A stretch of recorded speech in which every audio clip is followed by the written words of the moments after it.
Welcome to public TV news బులెటిన్ల ముందుగా headlines.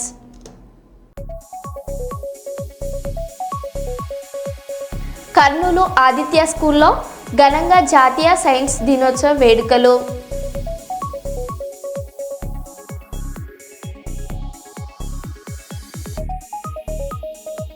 పరీక్షా కేంద్రాన్ని ఆకస్మికంగా తనిఖీ చేసిన జిల్లా కలెక్టర్ చాహద్ బాద్ పాయి.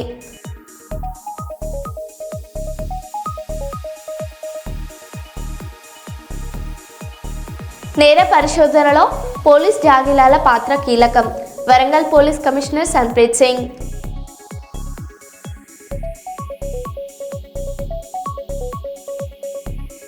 తెలంగాణలో వైద్యులపై జరుగుతున్న దాడులను ఖండిస్తూ వరంగల్లో ఐఎంఏ నేతలు నల్ల బ్యాడ్జీలతో నిరసన.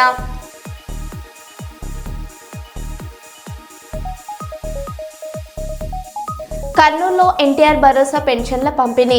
లబ్ధిదారుల ఇంటికే వెళ్లి పెన్షన్ అందజేసిన కలెక్టర్ డాక్టర్ ఏ సిరి.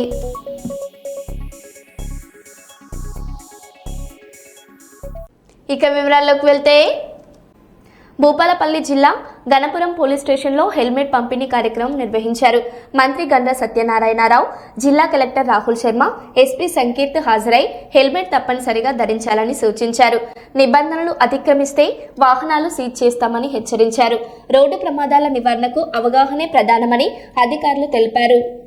విజ్ఞప్తి ఏంటంటే, ఇప్పుడు హెల్మెట్లు తీసుకుంటున్నారు, కొంతమందికి ఉన్నాయి, కొంతమంది తీసుకోవడానికి వచ్చారు. వాళ్ళు పక్కా తీసుకున్న తర్వాత ఖచ్చితంగా హెల్మెట్లు ధరించాలండి. ఇక్కడికి లోకల్లో వెళ్తున్నాము, రోడ్డు పైకి వెళ్తున్నాము, షాప్స్ దగ్గరికి వెళ్తున్నాము, ఇలాంటి కారణాలు కాకుండా మనం బైక్ తీస్తున్నామంటే ఖచ్చితంగా హెల్మెట్ ధరించే ఒక అలవాటు లాగా చేసుకోండి.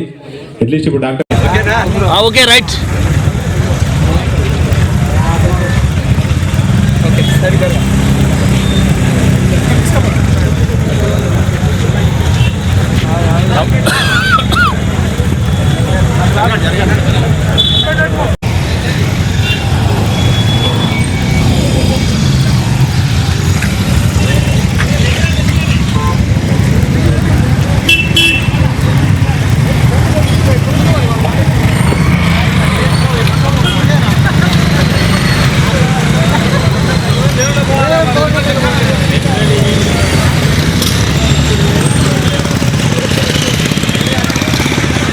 శ్రీ చక్రవర్తి హాస్పిటల్ డాక్టర్ గారు ఒక 100 హెల్మెట్స్లు మనకు స్పాన్సర్ చేయడం. ఇటు కార్యక్రమం ఇచ్చేసినటువంటి గౌరవ ఎమ్మెల్యే గారు, కలెక్టర్ గారు, ఎస్పీ గారు, డాక్టర్ చక్రవర్తి గారు, అలాగే ఇక్కడికి వచ్చేసినటువంటి భూపాలపల్లి డిఎస్పీ గారు, ఆర్టీఓ గారు, వివిధ అధికారులందరూ కూడా నమస్కారం. ఇక్కడికి వచ్చినటువంటి పత్రికా మిత్రులకు, అలాగే ఈ బైక్ ర్యాలీకి ఇచ్చేసినటువంటి ప్రజలందరికీ నా యొక్క నమస్కారం. మొదటగా ఇటు మన హెల్మెట్ ధరిస్తే ఈజీగా అట్లీస్ట్ ఒక 70 to 80% of the head injuries మనము ప్రొటెక్ట్ చేయొచ్చు. సో కంపల్సరీ హెల్మెట్ ధరించండి and save lives. Very very important అండి. ఇప్పుడు నేను వస్తున్నప్పుడు కూడా I have seen a couple, husband, wife, kid, helmet ఉన్నది, హెల్మెట్ 2-wheeler మిర్రర్ మీద పెట్టి దే ఆర్ డ్రైవింగ్. సో అట్లా కేర్లెస్గా ఉండకండి. Please wear helmets and save lives. Thank you అండి. అండ్ ఐ థ్యాంక్ ఎమ్మెల్యే గారు, ఎస్పీ గారు అండ్ జిల్లా కలెక్టర్ గారు for giving me this opportunity, and I request them to support such type of programs in the near future also. Thank you. నిన్నటి వరకు మన మధ్యలో తిరిగిన ఇలాంటి మద్యం అలవాటు లేని ఒక 26 సంవత్సరాల యువకుడు రెబ్బ శ్రీకాంత్ రోడ్డు ప్రమాదంలో మరణించాడు. ఇలాంటి దురదృష్టన ఘటనలు జరగడం అందరినీ కలిసివేసింది, ఆలోచింపజేసింది. ఈ ప్రమాదానికి ప్రధాన కారణం హెల్మెట్ లేకపోవడం. మాకు ఇప్పటికి ఇస్తున్నారు. వాళ్ళ సహకారంతో మేము ఇలాంటి ప్రోగ్రామ్ ఆర్గనైజేషన్ చేయడానికి సిద్ధంగా ఉన్నాం. ఇంత పెద్ద కార్యక్రమానికి పోలీస్ శాఖ ఆధ్వర్యంలో నిర్వహించడం వారికి ప్రత్యేక కృతజ్ఞతలు. చివరగా నినాదం ఒకటే, తల మీదే రక్షణ మీదే. ఒక తల పోతే రెండో తల రాదు. హెల్మెట్ ధరించండి, రక్షణ పొందండి. Thank you. All other officers and local sarpanch and media friends అందరికీ నమస్కారం. సో గౌరవ ముఖ్యమంత్రి గారు as well as Telangana state DGP గారు రోడ్ సేఫ్టీని చాలా ప్రతిష్టాత్మకంగా తీసుకున్నారు ఈసారి. సో దానిని ఉద్దేశించి మన భూపాలపల్లిలో కూడా కొంచెం డేటా మేము చూస్తున్నాం, లాస్ట్ టైం ఏం యాక్సిడెంట్స్ జరిగినాయి అని చెప్పేసి. అలా ఒక ప్రోగ్రామ్ కండక్ట్ చేసే ప్రాసెస్లో కొన్ని ఎగ్జాంపుల్స్ మేము స్టడీ చేసాం, ఎక్కడెక్కడ యాక్సిడెంట్ జరిగాయి, అందులో ఏం ఫ్యామిలీస్ ఎఫెక్ట్ అయ్యాయి, వాళ్ళని కూడా తీసుకొచ్చి మేము మాట్లాడిపించాం. గన్పూర్లో ఒక యువకుడు, అదేవిధంగా కార్మికుని కుమారుడు నయీం, ఇద్దరు కూడా ఢీకొని తల బలిగి చనిపోవడం జరిగింది ఎలిమెంట్ లేకపోవడం వల్ల. వాటిని స్ఫూర్తిగా తీసుకొని ఈరోజు చక్రవర్తి హాస్పిటల్ 100 హెల్మెట్లను, అదేవిధంగా పత్రికా సోదరులు గన్పూర్ గ్రామానికి చెందినటువంటి మరి శ్రీనివాస్ కానీ వారి బృందం అందరూ కూడా ఒక 30 హెల్మెట్లు 130 హెల్మెట్లు ధరించి ఈరోజు ప్రజలను, వాహనాలు నడిపేటువంటి ప్రతి ఒక్కరిని కూడా చైతన్యపరచడానికి గౌరవ కలెక్టర్ గారు, ఎస్పీ గారు, డిటిఓ గారు కూడా మొదలు డ్రైవింగ్ లైసెన్సు, ఆర్సీ పేపర్, అదేవిధంగా ఈ యొక్క హెల్మెట్ తీసుకొని ఆర్సీ పేపర్ కూడా తీసుకొని రెగ్యులర్గా వాహనాలు నడిపి ప్రాణాలు కాపాడుకునే విధంగా చూడాలి. హత్యలు 700 అయితే 6500 మంది ఈరోజు యాక్సిడెంట్తో చనిపోయిన వాళ్ళు ఉన్నారని లెక్కలు కూడా స్పష్టంగా చెప్పడం జరుగుతుంది. ఇలాంటి జరగకుండా ముందు జాగ్రత్తగా ఈరోజు ర్యాలీ స్టార్ట్ చేయడం జరుగుతుంది. దీన్ని అందరూ కూడా పాటించవలసిందిగా విజ్ఞప్తి చేస్తారు. హైదరాబాద్ బల్కంపేట ఎల్లమ్మ దేవాలయాన్ని రాష్ట్ర అటవీ, పర్యావరణ మరియు దేవాదాయ శాఖ మంత్రి కొండ సురేఖ శుక్రవారం ఆకస్మికంగా తనిఖీ చేశారు. ఈ సందర్భంగా దేవాలయ నిర్వహణలో లోపాలు, సిబ్బంది గైర్హాజరుపై మంత్రి తీవ్ర ఆగ్రహం వ్యక్తం చేశారు. భక్తుల సౌకర్యార్థం పారదర్శకమైన సేవలు అందించడంలో విఫలమైన పలువురు అధికారులపై తక్షణమే చర్యలు తీసుకోవాలని ఆదేశించారు.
కాకినాడ జిల్లా గండపల్లిలో పింఛన్ల పంపిణీ కార్యక్రమం నిర్వహించారు.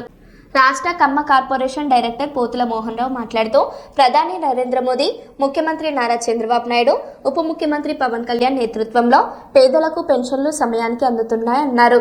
వృద్ధులకు 4000 రూపాయలు, దివ్యాంగులకు 6000 నుంచి 15000 వరకు పెన్షన్ అందిస్తున్నామన్నారు. ఈ కార్యక్రమంలో స్థానిక నాయకులు పాల్గొన్నారు. చంద్రబాబు నాయుడు గారు, పవన్ కళ్యాణ్ గారు, లోకేష్ గారు కలిపి ఏదైతే మేనిఫెస్టోలో పెట్టారో ఎన్టీఆర్ పెన్షన్ గురించి, అదే ప్రకారంగా మరి అవ్వాతాతలకు 3000 రూపాయల పెన్షన్ 4000 చేస్తానన్నారు. మరి ఏప్రిల్, మే, జూన్ కలిపి జూలైలో 7000 రూపాయలు ఇచ్చినటువంటి పెన్షన్ సందర్భం ఉంది ఈ కూటమి ప్రభుత్వం. మరి రమారమి నెలకు 2700 కోట్ల రూపాయలు ఖర్చు పెడతా ఉన్నారు అవ్వాతాతలకు. ఈ కూటమి ప్రభుత్వం నెలకు 2700 కోట్లు ఖర్చు పెడతా ఉన్నారు. సుమారు ఇప్పటికి 20 నెలలు కావస్తా ఉంది. 20 నెలలకి కూడా 51,000 కోట్ల రూపాయలు మరి అవ్వాతాతలకు ఖర్చు పెట్టిన ప్రభుత్వం ఈ కూటమి ప్రభుత్వం. ఎక్కడా లేదు భారతదేశంలో, ఏ రాష్ట్రంలో కూడా లేదు.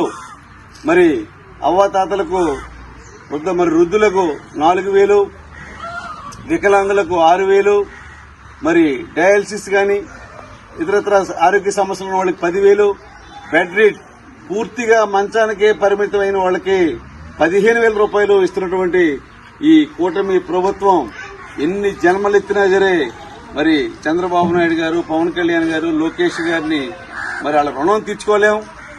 మరి నెలకి 2700 కోట్ల రూపాయలు ఖర్చు అంటే మరి మనందరం కూడా గమనించాలి. మరి కూటమి ప్రభుత్వాన్ని మరి అవ్వాతాతలు ఆశీర్వదించాలి. మరి ఈ అవకాశం ఇచ్చినటువంటి మీ అందరికీ కూడా హృదయపూర్వక నమస్కారాలు తెలుసుకుంటూ సెలవు తీసుకున్నాను. Thank you. వరంగల్ నగరంలో వైద్యుల ఆందోళన ఉద్రిక్తత సృష్టించింది. హైదరాబాద్ బండ్లగూడలో వైద్యుడిపై జరిగిన దాడిని ఖండిస్తూ ఇండియన్ మెడికల్ అసోసియేషన్ ఆధ్వర్యంలో వైద్యులు నల్ల బ్యాడ్జీలు ధరించి ధర్నా నిర్వహించారు. వైద్యులపై దాడి చేసిన వారిని కఠినంగా శిక్షించాలని, ప్రభుత్వ ఉద్యోగుల మాదిరిగానే వైద్యులకు చట్ట పరిరక్షణ కల్పించాలని డిమాండ్ చేశారు.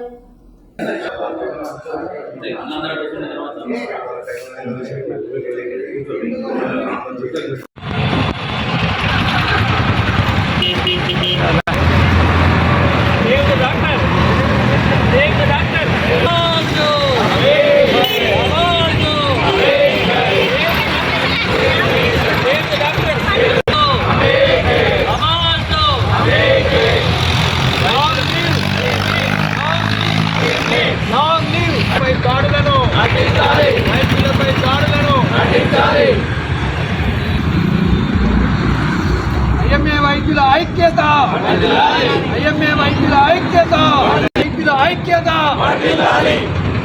We want justice. We want justice. Stop violence. Stop violence.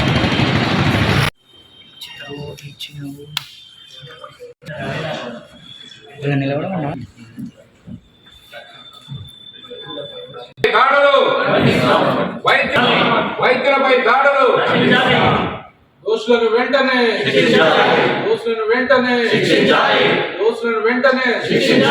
Arrest చేయాలి.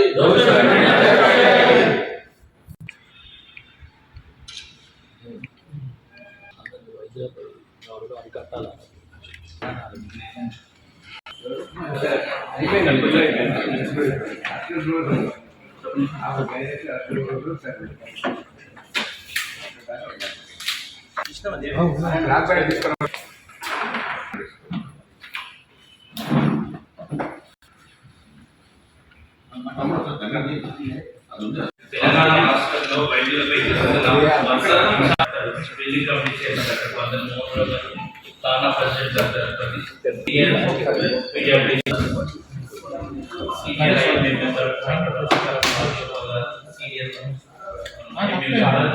ఈ సంఘటన గురించి కొన్ని విషయాలు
ఇప్పుడిప్పుడే మాకు తెలుస్తుంది ఈ వైద్య వృత్తి మీ అందరం సంఘటితమవుతున్నాం.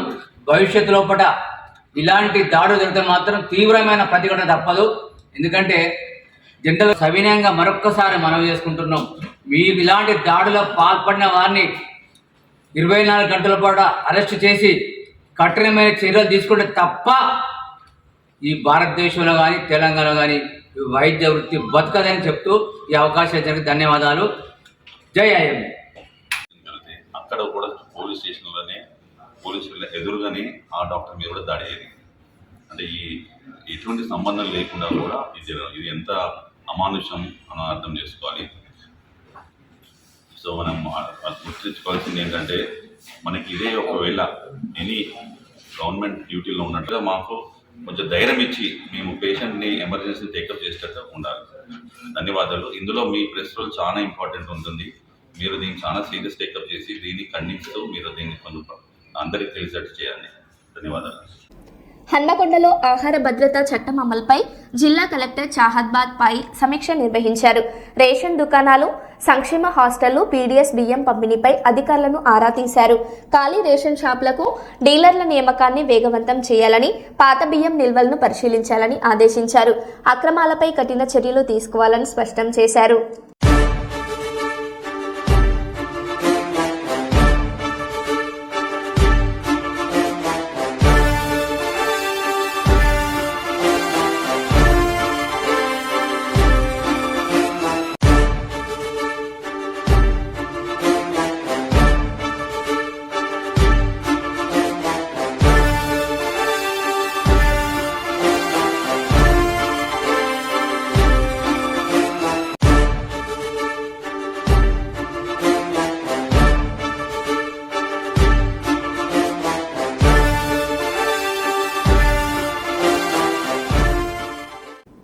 పసిబిడ్డ మృతికి కారణమైన వారిని కఠినంగా శిక్షించాలని కవిత డిమాండ్. నాగర్ కర్నూలు జిల్లా కొమ్మెర గ్రామంలో కుల వివక్షతో దాడి చేసి 2 నెలల పసిబిడ్డ మరణానికి కారకులైన వారిని శిక్షించాలని బాధితులతో కలిసి డీజీపీని కోరిన తెలంగాణ జాగృతి అధ్యక్షురాలు కల్వకుంట్ల కవిత, డీఎస్పీ అధ్యక్షులు విశారదన్ మహారాజ్ తదితరులు. ఖండిస్తా ఉన్నాం. ప్రధానంగా కుటుంబ సభ్యులందరూ కూడా మరి చాలా పట్టుదలతోని పాప ఏదైతే 2 నెలల పాప మరణించిందో ఆ చావుకు న్యాయం జరిగేంత వరకు, ఆ చావుకు ఆ చిన్న బిడ్డ చనిపోవడానికి కారణమైనటువంటి వారికి శిక్ష పడేంత వరకు మరి మేము పట్టుబట్టి పోరాటం చేస్తామని కుటుంబ సభ్యులందరూ కూడా చెప్తా ఉన్నారు. మరి కుటుంబ సభ్యులందరికీ కూడా వెన్నుదన్నగా నిలిచి ధైర్యం ఇచ్చి ఇక్కడి వరకు పోరాడడానికి ముందుకు తీసుకొని వచ్చినటువంటి విశారదన్ అన్న గారు మరి ఈ పోరాటాన్ని ముందుండి నడిపిస్తూ ఉన్నారు. వారికి మద్దతుగా తెలంగాణ జాగృతి కూడా మరి ముందుకు నడవడానికి మేము రావడం జరిగింది. ప్రత్యేకించి మేము కోరేది ఒకటే, పాప మరణించింది, దానికి సంబంధించిన ఏ ఒక్క సెక్షన్ కూడా కేసులలో పెట్టలేదు. మరి అక్కడ జరిగినటువంటి సంఘటనలో అనేక కోణాలు ఉన్నాయి, దానికి సంబంధించి ఏ ఒక్క సెక్షన్ కూడా పెట్టలేదు. పోలీసులు కానీ ప్రభుత్వం కానీ ఎవరైతే నేరం చేశారో వారిని రక్షించడానికి చేస్తున్న ప్రయత్నంలాగా ఉంది తప్పితే ఆ పాప మరణానికి సంబంధించి న్యాయం చేసే విధంగా మరి కనబడడం లేదు. మరి తల్లి మౌనిక కావచ్చు, యావత్ కుటుంబం కావచ్చు, వారికి మేము ప్రగాఢంగా సంతాపం తెలియజేస్తూ ఉన్నాం. ఈ రాష్ట్రంలో 2026వ సంవత్సరంలో ఇంత కుల వివక్షతోని ఇంత దాష్టికం జరగడాన్ని మాత్రం నేనొక ప్రజాప్రతినిధిగా ఉన్నటువంటి వ్యక్తిగా, ప్రజల్లో పోరాటాలతో సంబంధం ఉన్నటువంటి వ్యక్తిగా సిగ్గుపడతా ఉన్నాను. ఈ పరిస్థితి మారాలి, మన రాష్ట్రంలో వివక్ష తగ్గాలి, దానికి కఠినమైన చర్యలు తీసుకోవడం మొదటి అడుగు అవుతుందని చెప్పి నేను బలంగా నమ్ముతూ మరి సెక్షన్స్ కరెక్ట్గా పెట్టి శిక్ష పడేంత వరకు కూడా వదిలిపెట్టపోమని ప్రభుత్వానికి కూడా హెచ్చరిక చేస్తూ విశారదన్ అన్న గారిని మాట్లాడాల్సింది కోరుతా ఉన్నాను. హిందూ దేవీ దేవతలపై అనుచిత వ్యాఖ్యలు చేసిన యూట్యూబర్ అన్వేష్ పై పలు పోలీస్ స్టేషన్లలో కేసులు నమోదయ్యాయి. ఈ నేపథ్యంలో ఆయనపై పోలీసులు లుక్అవుట్ నోటీసులు జారీ చేశారు. దీనిపై అన్వేష్ స్పందించారు. తాను భారత్కు వస్తున్నానని ప్రకటించారు. ఎప్పుడు వచ్చేది త్వరలో చెబుతానంటూ వీడియో విడుదల చేశారు. తనపై 3 కేసులు పెట్టారని చెప్పారు. మన రేవంత్ రెడ్డి గారి మీద 89 కేసులు ఉన్నాయి. తర్వాత మన అదేంటి కేసీఆర్ గారి మీద 9 కేసులు ఉన్నాయి. మన చంద్రబాబు నాయుడు గారి మీద 19 కేసులు, జగన్మోహన్ రెడ్డి గారి మీద 29 కేసులు. సో మీరు ఈ వెబ్సైట్ ఉంది కదా, ఈ వెబ్సైట్లోని మీరు ఏ రాజకీయ నాయకుల మీద ఎన్ని కేసులు ఉన్నాయో తెలుసుకోవచ్చు. కింద ఇస్తున్నాను కదా, టైప్ చేసి చూడండి, వస్తాయి.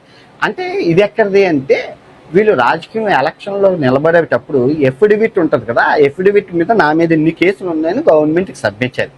ఆ ఇన్ఫర్మేషన్ తీసుకొని ఈ వెబ్సైట్ వాళ్ళు పొందుపరిచారనమాట, ఎవరి మీదైనా ఉంటాయి. సో ఇక్కడ మనం భయపడాల్సింది ఏమీ లేదు. చట్టం, న్యాయం, ధర్మం అవి ఉన్నాయి. అవి ఉన్నంత నేను ఏం పాపం చేశానండి ఫస్ట్ ఆఫ్ ఆల్ చెప్పండి. నేను ఏమన్నా అన్యాయం చేశానా, ఎవరి దగ్గర నన్ను డబ్బులు దోచుకున్నానా చెప్పండి? ఏం లేదు కదా. ఇంకా రెడ్ కార్నర్ నోటీస్ అంటే అదేంటంటే తీవ్రవాదులకి, ఉగ్రవాదులకి వాళ్ళకి ఇస్తారు. సో వీళ్ళు ఇక్కడ ఈ భర్త ఏంటంటే పని పాట లేదు. దేశంలో ఎన్నో సమస్యలు ఉంటే అభివృద్ధి అవన్నీ పక్కన పెట్టి ఈయన టార్గెట్ చేయాలి. ఎందుకంటే ఈడు సత్యం మాట్లాడుతున్నాడు, కరెక్ట్ మాట్లాడుతున్నాడు. దేశంలో ప్రధాన సమస్య ఈ మతోన్మాదం. తెల్లా లెగిస్తాం. ఇప్పుడు ఆ కోవాబన్నని మతోన్మాదం సృష్టించేద్దాం అనుకున్నారు, రివర్స్ అయిపోయింది, అడ్వాంటేజ్ అయిపోయింది వాళ్ళకి. సో ఇలాగే చెప్తూ మాట్లాడుతూ వస్తాం. ఇప్పుడు ఫస్ట్ నా మీద 3 కేసులు అవునట్లు చెప్పడం మర్చిపోయి నేను ఇండియా వచ్చేస్తున్నాను. ఎప్పుడు వస్తున్నాను అన్నది చెప్తాను మీకు. ఓకే, ఫస్ట్ నా మీద 3 కేసులు పడ్డాయి. నా మీద 3 కేసులు ఎలా పడ్డాయి? ఆ బెట్టింగ్ యాప్ టైం అప్పుడు 2024 మీ అందరికీ గుర్తుందా? 41 రోజులు ఫైట్ చేశాను బెట్టింగ్ యాప్ కూర్చొని బ్రెజిల్ దేశంలో. సో అప్పుడు నాకు ఇంక నువ్వు వీడియోలు ఆపకపోతే అని చెప్పి బెదిరించడానికి కేసు పెట్టాను. ఒక కేసు పెట్టిన వెంటనే నేను ఆపేశాను. తలా తోకాలేని కేసు అది. అది ఎవరో కూడా తెలియదు. ఆ అమ్మాయికి నాకు సంబంధమే లేదు. కానీ నేను తిట్టానని కేసు పెట్టాను. నేను వస్తే చిటికలో స్క్వాష్ అయిపోతాడు. కానీ నేను రావాలి కదా. ఓకే, రెండో కేసు మెట్రో మీద బెట్టింగ్ ఎందుకు వేశారు, అది ఇల్లీగల్ బెట్టింగ్ అని అడిగినందుకు పడ్డది. సో అది కూడా న్యాయం ధర్మం మన వైపు ఉంది. మెట్రో మీద బెట్టింగ్ ఉంది కదా, అది ఇల్లీగలే కదా. సో అయిపోయింది, కథం, అది కూడా పోతుంది. ఇంకా మూడో కేసు చూస్తే ఇది చాలా ఆశ్చర్యం. పూర్వకాలం కూడా అత్యాచారాలు జరిగాయి కదా. ద్రౌపదుల గురించి సైంధవుడు ప్రయత్నం చేశాడు, కీచకుడు నానాయాతన పెట్టాడు, సీతాదేవి ఏ టీ షర్ట్ వేసుకుందని రావణాసురుడు ఎత్తుకుపోయాడు. అదేంటండి మీరు కూడా ఇదే అన్నారు కదా అంటే, నేనన్నది ఆయన అన్నది సేమ్ టు సేమ్. కాకపోతే ఆయన్ని కేసు పెట్టలేదు, నా మీద కేసు పెట్టారు. ఇప్పుడు ఆయన అత్యాచారం అన్నారు. అత్యాచారాన్ని ఇంగ్లీష్లో ఏమంటారు? రేప్ అని అంటారు. కాకపోతే ఈ నాంబిషన్ నా కొడుకులకి, బత్తాయి నా కొడుకులకి అవేం కాదు.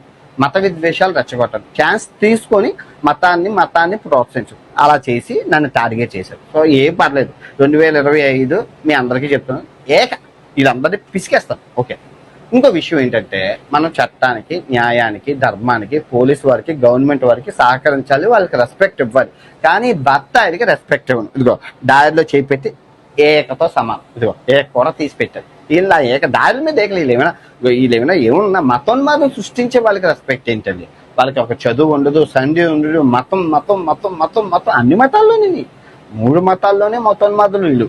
ఈ 3 మతాల్లో ఉన్న మతోన్మాదాలు తీసుకొచ్చి జ్యూస్ పెండడమే మన 2026 లక్షలు. ట్రావెలింగ్ పక్కన పెడతాం, ట్రావెలింగ్కి వచ్చే ఇబ్బందే లేదు. మనలాగా ట్రావెలింగ్ చేసేవాడు, మనలాగా డ్రోన్లు ఎగరేసేవాడు, మనలాగా చేసేవాడు ఇంకా పుట్టలేదు భూమండలంలో. తర్వాత చూసుకోవచ్చు. ఓకే, ఒంట్లో ఓపిక ఉండడం ఇంపార్టెంట్. ఆరోగ్యం అది మన దగ్గర ఉంది కదా, దాన్ని కాపాడుకుంటూ పొద్దున్న లెగిస్తే ఈ బత్తాయిల మీద దాడి చేయాలి. దేశం అభివృద్ధి అవ్వాలా లేదా?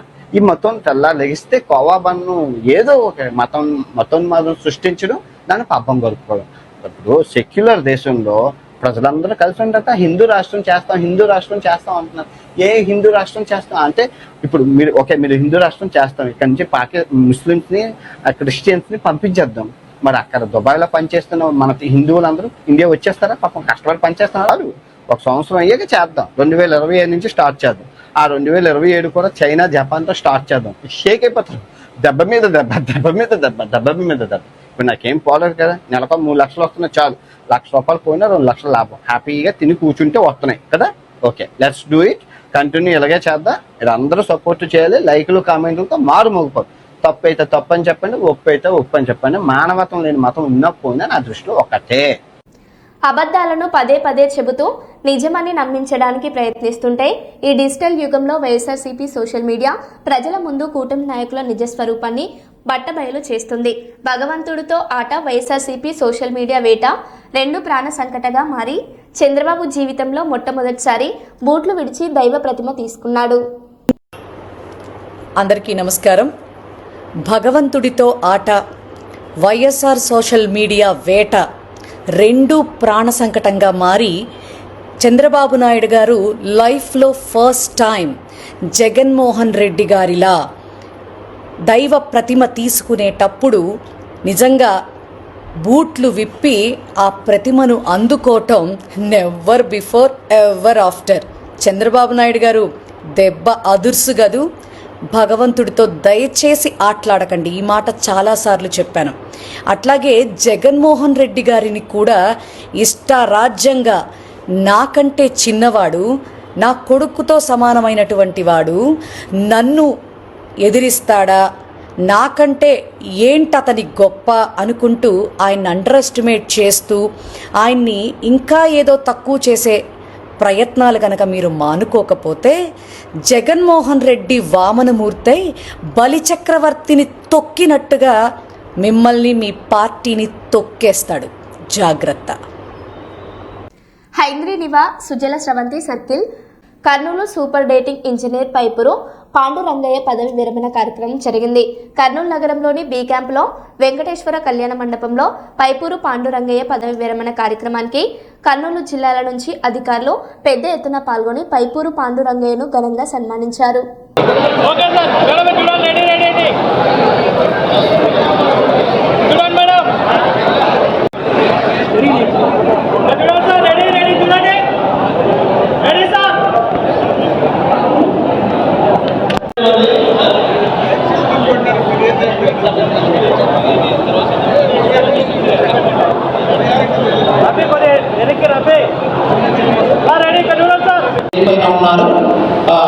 అంతేకాకుండా సార్ గారు మేము అవుట్సోర్సింగ్ లస్కర్ల సమస్యల గురించి ఒకసారి మేము సార్ అవుట్సోర్సింగ్ లస్కర్ల అసోసియేషన్ తరఫున మేము సార్కు పదవి విరమణ శుభాకాంక్షలు తెలియజేస్తున్నాము. సార్ గారు మాకు నిజంగా సార్ ఏదైనా సొంత లాభం కోసం మాకు పొరుగు వారికి తోడ్పడడం మమ్మల్ని అందరినీ శ్రీశైలం ప్రాజెక్ట్ వరకు మీరు సర్వం కోల్పోయినారయ్యా. మీకు ఎంతో చేయాలి.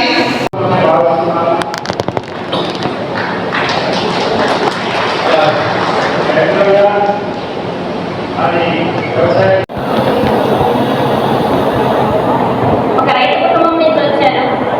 ఒక రైతు యొక్క కష్ట నష్టాల గురించి నాకు బాగా తెలుసు. మరో బులెటిన్లో మళ్ళీ కలుద్దాం. Stay tune.